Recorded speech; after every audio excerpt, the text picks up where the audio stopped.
Hey, good afternoon, Fox 13 News Facebook viewers. Brian Schnee coming to you live here from our newsroom this afternoon. We've got some new video we wanted to show you from Utah's backcountry.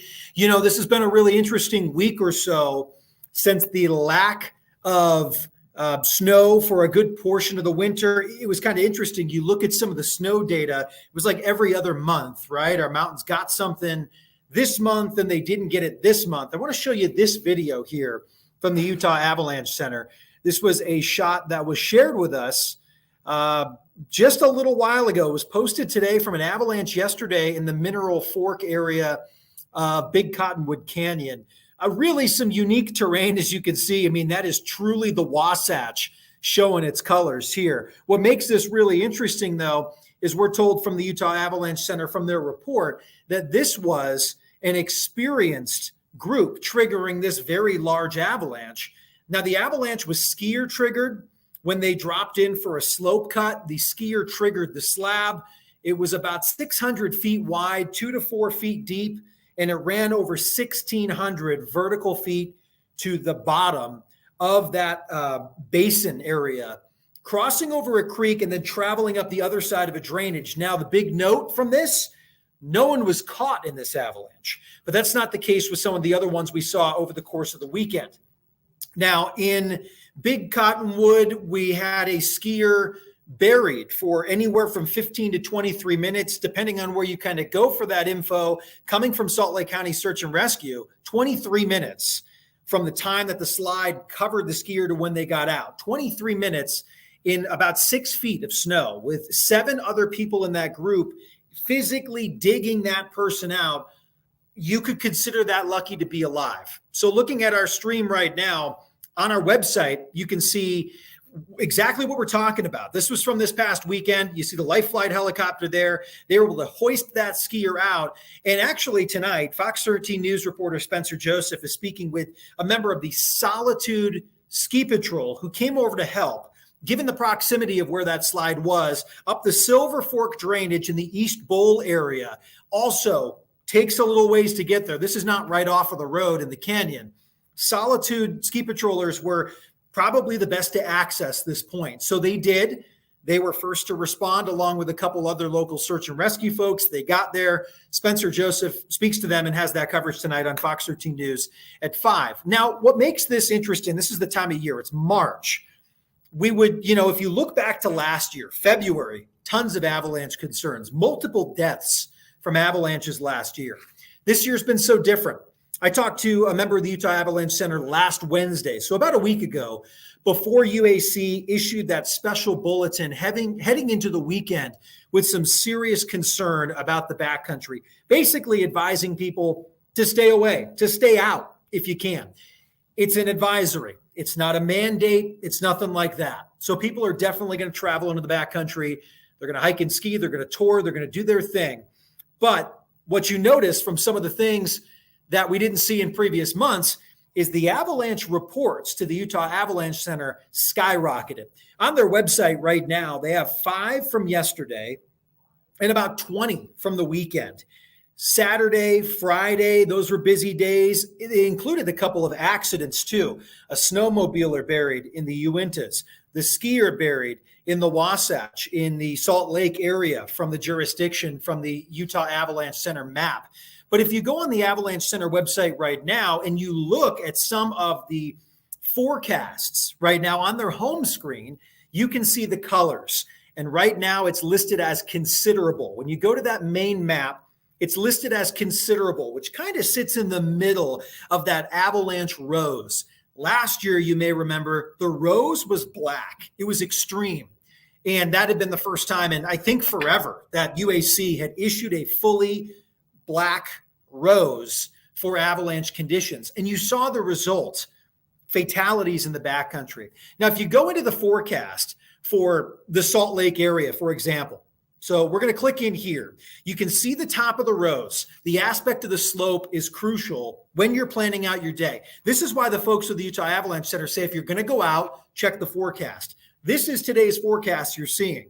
The top of that rose, west, northwest, north, northeast, and eastern facing aspects, considerable AVI danger. Steep aspects, facing west to north, all elevations.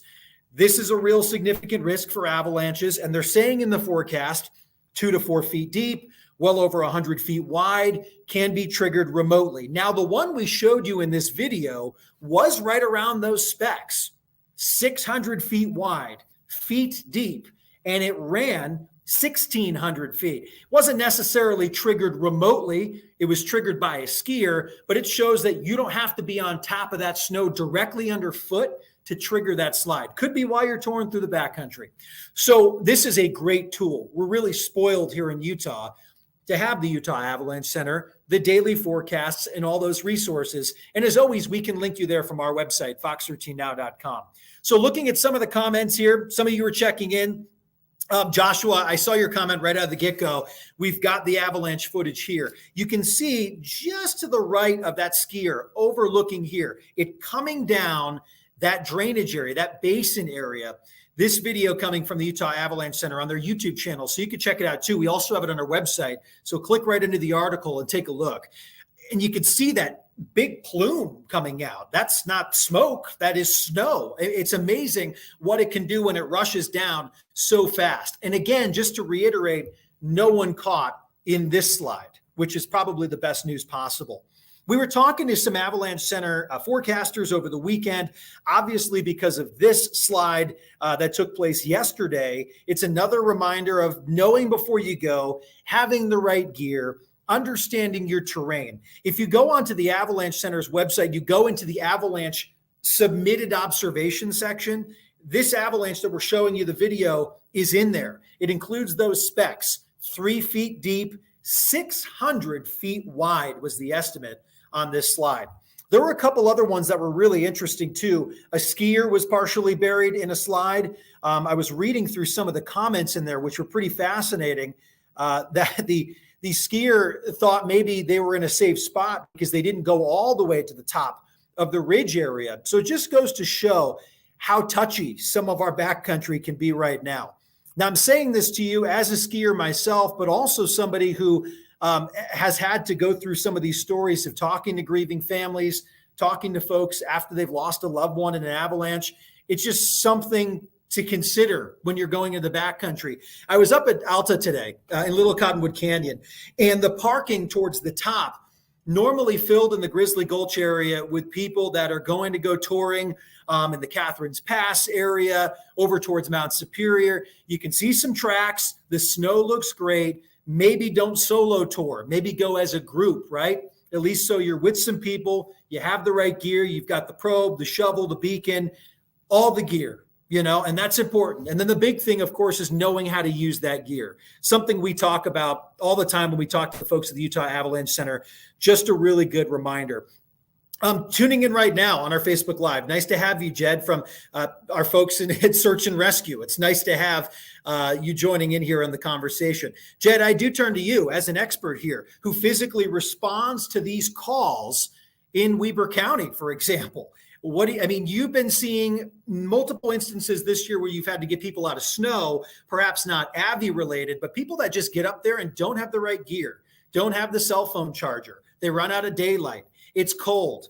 They're stuck. So thank you for all you do. But this is another reminder that if you do go out into the backcountry, there's a chance that if there's an accident, you're going to be calling the volunteers from Search and Rescue. And that was the case this weekend in Big Cottonwood Canyon, at least in that Silver Fork drainage area up to those steep aspects that were facing in towards that Silver Fork Lodge area. So again, if you have any comments you'd like to chime in, feel free. I will review these after we log off, but I just wanted to show you that video. Really fascinating to see what can happen when the skier steps on and triggers that slab and away it goes. You're seeing here, obviously, the end result of that slide, but it would be quite remarkable, top to bottom, more than 1,600 vertical feet. Really fascinating, obviously, what Mother Nature's doing in here, but the best part is that no one was hurt. Be sure to join us for Fox 13 News Live at 5 tonight, where you will hear that story from Fox 13 News reporter Spencer Joseph, who spoke with a member of the Solitude Ski Patrol, responding to one of those incidents this past weekend. As always, thank you for watching. I welcome your comments and your feedback, so please chime in here. Be safe out there, especially if you're going to the backcountry. We'll talk to you soon.